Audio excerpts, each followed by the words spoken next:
After I, 27 female, made that post, I was overwhelmed by the response from everyone. Thank you for all the amazing advice I received. It definitely put everything into perspective for me and made me take things more seriously. I decided I should post an update, as I received a lot of messages asking what happened. I received a lot of comments doubting the motives of Jess, 29 female. And unfortunately, you guys were right. So I had my baby earlier than anticipated. I'm happy to announce that Sam, 30 male, and I now have a beautiful son. He is currently 10 weeks old and was born at 38 weeks. We are absolutely smitten with him and couldn't be happier. Not long after I made my original post, Sam and I moved into a new house, apartment, and decided we needed more space for our growing family. Part of our decision on our house was that it was further away from my brother and Jess. Our apartment had only been a 5-minute drive from them, and I felt uncomfortable knowing that Jake, 27 male, could potentially be visiting and we could run into him while walking the dog. I also didn't trust that Jess hadn't told them where we lived. Our new house is now a 45-minute drive away from them, and I feel much safer. We didn't tell them the location of our new home. We had been living in our new house for about a month with no issues. I heard from Jake's family that he was on an extended mental health hold at the hospital, as his psychotic episode was not subsiding and he refused to take his medication. I also warned them about his relationship with Jess, and they seemed to take it seriously. They said they would keep an eye on them and told the hospital that she was not to be allowed visitation with him.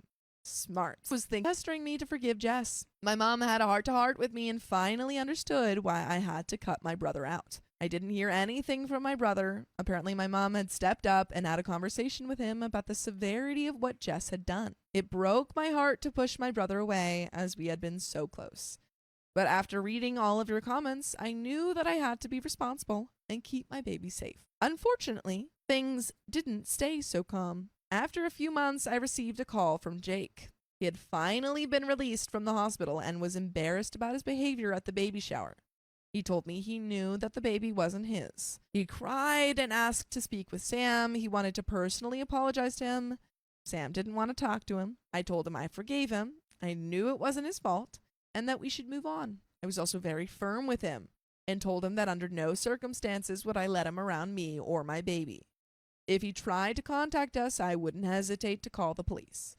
He accepted that, and our conversation ended. About 2 weeks later, Jake showed up at Sam's workplace, demanding to speak with him.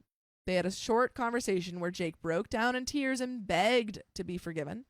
From what Sam told me, he didn't seem to be stable. In his apology, he said, "I'm so sorry for confronting you in a public like that. I should have spoken to you privately.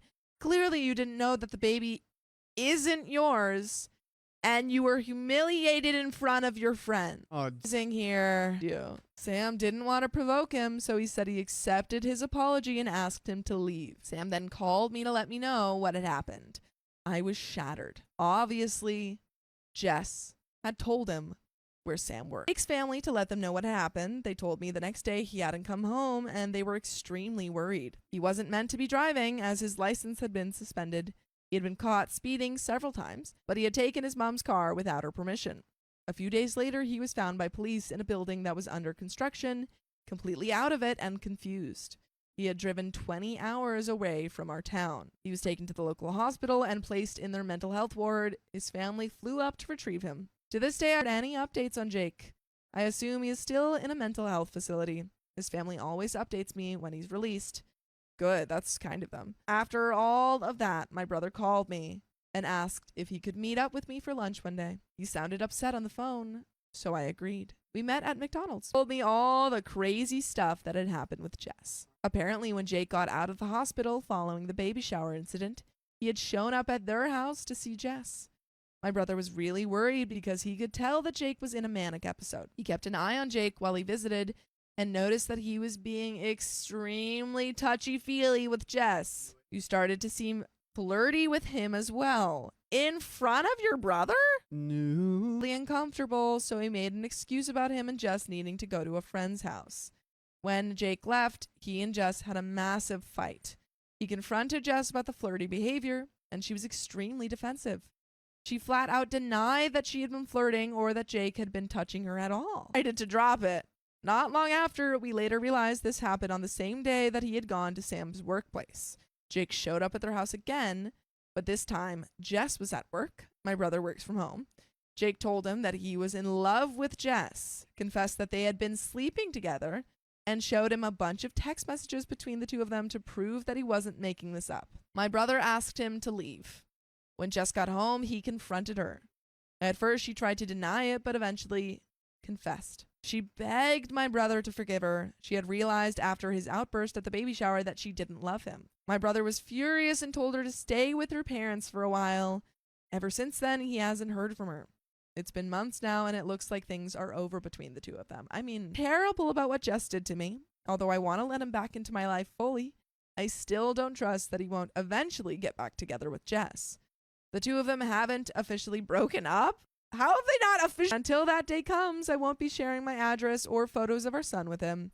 So far, my brother has met our son once at my parents' house. By the way, still don't know why Jess decided to tell Jake about my pregnancy, but I'm so glad she isn't in our lives anymore. I haven't heard anything from her or Jake since. I'm constantly worried he could show up again.